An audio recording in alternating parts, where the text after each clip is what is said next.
Welcome viewers, हम आपको बता रहे हैं एप्पल सीरीज के एप्पल ने अपना सफर कहां से शुरू किया। एप्पल ने अपना सफर शुरू किया था 1976 से। जिन लोगों ने अभी तक ये सीरीज हमारी नहीं देखी वो डिजिटल तबसरा के प्लेटफॉर्म पे आए, हमारे चैनल पर तशरीफ लाएं और देखेंगे कैसे हमारी टीम ने मेहनत करके आप लोगों के लिए ये तमाम चीज़ें लेकर के आए हैं। आज हम बताएंगे आपको कि साल 1987 से लेकर साल 1990 के दरमियान एप्पल में क्या क्या तब्दीलियां हुई। तब्दीलियां बहुत सारी हुई, अगर सब तब्दीलियों का जिक्र करेंगे तो वीडियो बहुत लंबी हो जाएगी, इसलिए हमारी टीम मेहनत करके वो जिस चीज़ को आप कहते हैं कि खुलासा करके एक चीज़ का हमेशा से हेडलाइन आपके सामने लाती है जो कि पब्लिक को सुनाना ज़रूरी होती है, वही चीज़ हम आपसे बयान करते हैं। हम आपका टाइम ज़ाया नहीं करते। आइए चलते हैं असल चीज़ की तरफ कि पहला काम क्या हुआ। जैसा कि हमने पहली वीडियो में आपको बताया कि स्टीव जॉब्स और इसका एक और साथी था जिसको आप कह लें कि जो को फाउंडर कहलाते थे। स्टीव जॉब्स तो पहले ही इसको छोड़ चुका था, जैसा हमने पहले एपिसोड में बताया, लेकिन मुकम्मल तौर पे नहीं छोड़ा था। अब इसका जो दूसरा को फाउंडर था जिसका नाम था वोजनियाक, उसने भी एप्पल को छोड़ दिया। वोजनियाक ने जब इसको छोड़ा एप्पल की एक जब इसको बनाया गया तो इसकी एक पॉलिसी बनाई गई थी कि अगर एप्पल का कोई मुलाजिम उसको छोड़ भी देता है, और ये पॉलिसी इनकी आज भी ऐसे ही है कि अगर एप्पल का कोई हाई लेवल का मुलाजिम, आम मुलाजिम नहीं, हाई लेवल का मुलाजिम से मतलब कोई सीबीडी कोई सीईओ छोड़ देता है तो उसको वो सहूलियात, वो उसकी तनख्वाह, वो उसका सब कुछ जो अखराजात होते हैं वो उसको मिलते रहेंगे। तो ऐसा ही हुआ। वोजनियाक ने जब इसको एप्पल को छोड़ा तो उसको उसके जो उसकी सहूलियात थी, जो इसको एप्पल की जानिब से तनख्वाह मिलती थी वो मिलती रही, और जो जितना कुछ भी था वो इसको मिलता रहा, जबकि ये वोजनियाक एप्पल को छोड़कर ये जा चुका था। अब इसने वोजनियाक ने क्या किया, जैसे इसने स्टीव जॉब्स ने एप्पल को छोड़ करके अपनी एक कंपनी अलहदा से नेक्स्ट नामी कंपनी बनाई थी, ऐसे ही इसने वोजनियाक ने अपनी एक कंपनी बनाई। और इसने अपनी एक कंपनी बनाने के बाद दुनिया का सबसे पहला और ऐसा मुनफरिद काम किया कि जो कि आज की दुनिया में आप नए सुनने वालों को, लोगों को लगेगा कि ये तो कोई बड़ी बात नहीं, लेकिन साल 1987 में जब टेक्नोलॉजी इतनी हाई फाई नहीं थी, जिसको हम कहते हैं कि बहुत ज्यादा टेक्नोलॉजी वो नहीं थी, उसके बावजूद इसने दुनिया का ऐसा काम किया जिसने उस वक्त के तमाम लोगों को हैरान करके रख दिया। इसने एक यूनिवर्सल रिमोट बनाया। अभी यूनिवर्सल रिमोट का मतलब जिन लोगों को आसानी से समझ लग गया है वो बहुत अच्छी बात है, जिनको नहीं समझ लग सकी उनको भी मैं तसल्ली से बताता हूं कि यूनिवर्सल का मतलब क्या है। यूनिवर्सल रिमोट से मतलब ये था कि यूनिवर्सल रिमोट से आप अपना एयर कंडीशन कंट्रोल कर सकते हैं, आप अपना टीवी भी चला सकते हैं, आप अपना A to Z जो चीजें इलेक्ट्रॉनिक्स की हैं वो चीजें आप उसके रिमोट से चला सकते हैं। तो ये दुनिया का पहला बंदा था वोजनियाक जिसने दुनिया का पहला यूनिवर्सल रिमोट बनाया, जिससे अभी तो मिसाल के तौर पे एक रिमोट आपके पास है जो टीवी, एलसीडी, डीवीडी वो चलाता है, या एयर कंडीशन का रिमोट है तो वो एयर कंडीशनर को ही ऑन करता है। लेकिन वोजनियाक ने दुनिया का सबसे अजीब अजूबा बनाया, सबसे अजीब काम किया कि इसने ऐसा रिमोट तैयार करके दे दिया दुनिया को जिससे एक बंदा एक टाइम पे बहुत सी चीजें कंट्रोल अपने रिमोट से कर सकता था।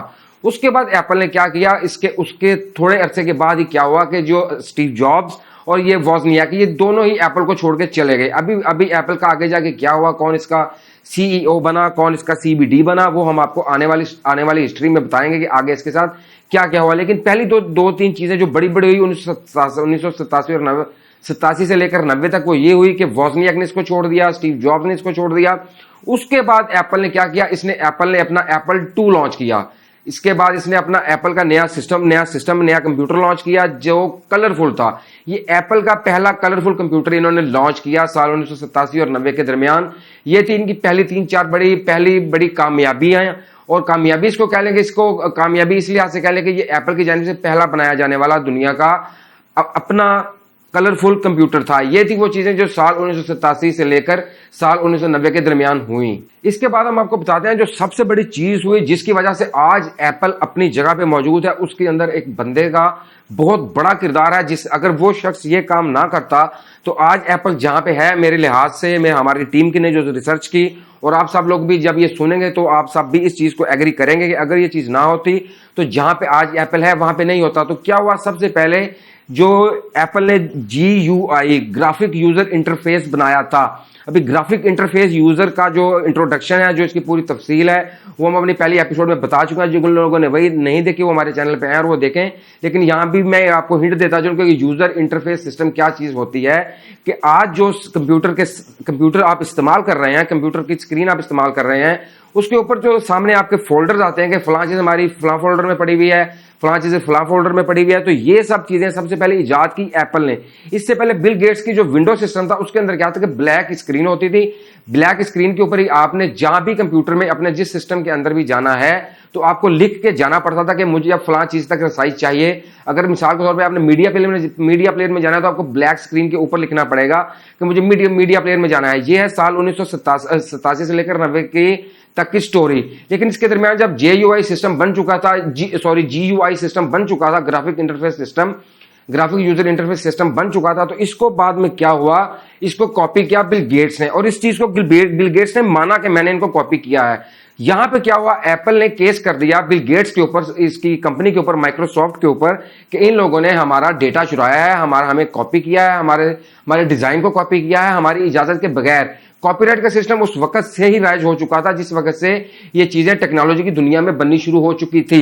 तो क्या हुआ, बिल गेट्स ने फिर क्या कहा, बिल गेट्स एप्पल के दरमियान सेटलमेंट कैसे हुई, बिल गेट्स ने कहा एप्पल के दरमियान इनके, जैसे स्टीव जॉब्स इसको छोड़ के जा चुका था, वॉजनियाक छोड़ के जा चुका था, तो जो को फाउंडर्स थे वो छोड़ के जा चुके थे, कंपनी लॉस में जा रही थी। उसके बाद कंपनी के मुकाबले में एक माइक्रोसॉफ्ट कंपनी जिसने इस चीज की सब चीजों को कॉपी कर लिया था, वो दुनिया में अपना राज कायम कर रही थी। उन सब चीजों से बचने के लिए एप्पल जा रहा था लॉस के अंदर, एप्पल को भी कुछ ना कुछ करना था। तो इन लोगों ने क्या किया, इन लोगों ने बिल गेट्स के साथ सेटलमेंट क्या की, बिल गेट्स ने कहा कि अगर तुम लोग मेरे ऊपर लगाए गए तमाम केसेस वापस लेते हो तो मैं एप्पल के अंदर इतनी इन्वेस्टमेंट करूंगा कि एप्पल दोबारा खड़ा हो जाएगा। ये बिल गेट्स ने दुनिया को एक नया फॉर्मूला दिया कि अगर आप मार्केट के अंदर, मैं फॉर एग्जांपल दे देता हूं, अगर मार्केट के अंदर सिर्फ आप ही की शॉप है तो आपकी शॉप होने की वजह से आप मुकाबला नहीं कर पाएंगे, आप पैसा ज्यादा नहीं कमा पाएंगे। लेकिन अगर आपके मुकाबले पे कोई बंदा होगा तो आप ज्यादा बेहतर चीजें दे पाएंगे और ज्यादा पैसा कमा पाएंगे। इस चीज को सबसे पहले दुनिया में इंप्लीमेंट किया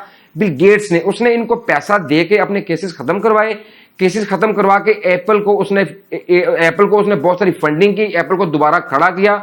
और ये जो आज एप्पल हमारे सामने है, इसमें आप अगर कहें तो 75% तक हिस्सा बिल गेट्स का है। इसको दोबारा खड़ा करने में, बेशक आज एप्पल एक अलहदा से अपनी ये कंपनी है, लेकिन क्योंकि बिल गेट्स की कंपनी इसका जो यूजर इंटरफेस सिस्टम था उसको कॉपी कर चुकी थी और पूरी दुनिया में छा चुकी थी, क्योंकि वो इससे पहले की कंपनी थी, पहले से मौजूद थी, इस वजह से लोग उसकी तरफ ज्यादा इंटरेक्ट हो गए। तो इससे क्या हुआ कि एप्पल को भी सहारा मिल गया, और एप्पल जानता था कि अगर मैं इससे केसेस खत्म नहीं करूंगा तो एक ना दिन ऐसा आएगा कि ये अपना यूजर इंटरफेस सिस्टम बना लेंगे और हमारे हाथ भी कुछ नहीं आएगा। तो एप्पल के जो जितने भी उस वक्त के CEO थे, जितना भी इसका अमला था, जो हाई लेवल का अमला था, उन्होंने फैसला किया कि बिल गेट्स से पैसा ले लिया जाए और इसके केस खत्म कर दिए जाए। तो इन्होंने क्या किया, बिल गेट्स से पैसा लेकर उसके ऊपर यूजर इंटरफेस के जितने भी इन्होंने केसेस किए थे कि बिल गेट्स ने हमें कॉपी किया है, वो खत्म कर दिया। तो ये था साल 87 से लेकर साल 1990 तक होने वाली स्टोरी के इसमें क्या क्या चीजें हुई। इसके बाद एप्पल ने दुनिया का सबसे बड़ा और सबसे जबरदस्त काम किया। वो काम क्या किया एप्पल ने, किया क्या कि एक दुनिया का सबसे छोटा कंप्यूटर बनाया। कंप्यूटर मींस कैसे बनाया कि CPU और स्क्रीन को इकट्ठा करके सिर्फ कीबोर्ड आपका बाहर रह गया और सिर्फ एक CPU और उसके सामने स्क्रीन। यह दुनिया का पहला ऐसा कंप्यूटर था जिसको आप रिमूव कर सकते थे, जिसको उठा के एक जगह से दूसरी जगह कर सकते थे, जिसके लिए कमरा नहीं चाहिए होता था। यह दुनिया का पहला कंप्यूटर लॉन्च किया गया एप्पल की जानिब से। और फिर इसको देखते देखते ही बाद में जाकर ये चीज लैपटॉप और मैक जिसको मैकबुक कहते हैं उसकी शक्ल इख्तियार करी। और उसके बाद क्या हुआ, साल 1990 के आखिर में माइकल स्पेंडलर नामी बंदा CEO बन गया एप्पल का। ये थी साल 1987 से लेकर साल 1990 तक की स्टोरी कि एप्पल के अंदर क्या क्या चीजें हुई। ऐसी हमारी वीडियोस को देखते रहें और प्लीज वीडियो आखिर तक जरूर देखा करें ताकि आपको तमाम मालूमात अच्छी तरीके से मिल सके। हम आपको अगली चीजें जो है वो बताएंगे, आपको अगले एपिसोड का इंतजार कीजिए।